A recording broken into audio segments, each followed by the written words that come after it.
Good morning, Internet. Today is Tuesday, November 29th, and I'm going to talk to you guys about class registration.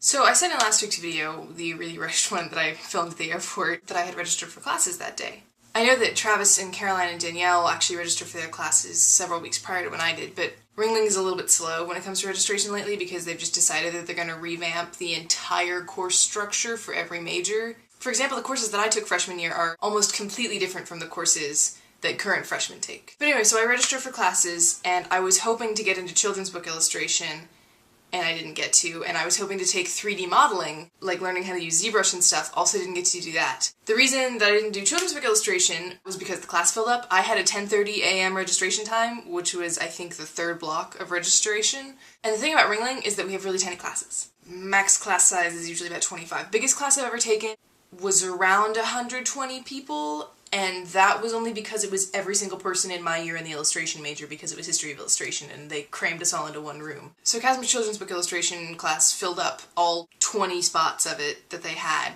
before my registration time. But what I am actually taking next semester is I'm taking a writing for children's book class, which I think is going to be really fun. I have always enjoyed writing, and I enjoy storytelling and that sort of thing. I just am more of a visual storyteller, as is evidenced by my love of film and graphic novels and children's books and things like that, and the fact that I'm an illustrator. The 3D modeling class I couldn't get into because it's at the exact same time as my current illustration class. My illustration class and my figure painting class are year-long, so I just kept those when I registered.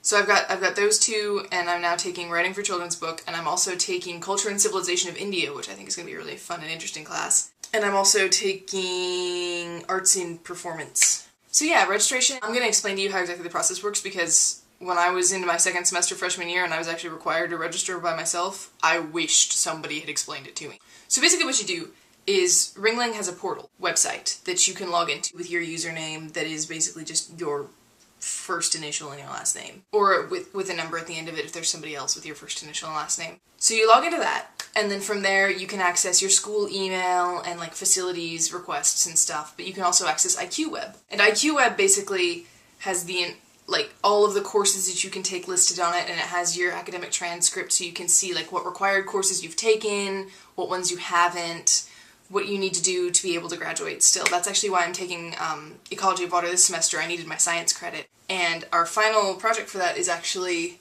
due tonight, and I made stuffed animals of Carenia brevis cells, or red tide. And then I'm taking Culture and Civilization at India because I need my cross-cultural studies class. So you get on IQWeb, and you have a certain registration time that they email to you beforehand, and you go in there, and you have to type in, it's a mad dash, you have to type in the exact name of the class. Like my Film Language and Visual Storytelling class is DI121_01. That's the class number and the major it's in and the section for it. And you have to be like, add to cart. And as soon as you've added everything to your cart, you process and you pray that all of the classes that you just did are still open because it's a very competitive thing. I didn't understand that. It didn't make sense to me freshman year. It still doesn't really make sense now. It's not particularly greatly organized, but I can't think of any better way to do it, so I'm not gonna bash it. So yeah, that's registration at Ringling. I don't really know how registration at other schools goes. I would imagine it's relatively similar. Winter break is in like a week. Next Friday is the last day of classes that we have. That is crazy. I keep forgetting that. That's all for today. I hope I educated you a little bit on the process of registration at the Ringling College of Art and Design, and I will see you next week. Bye.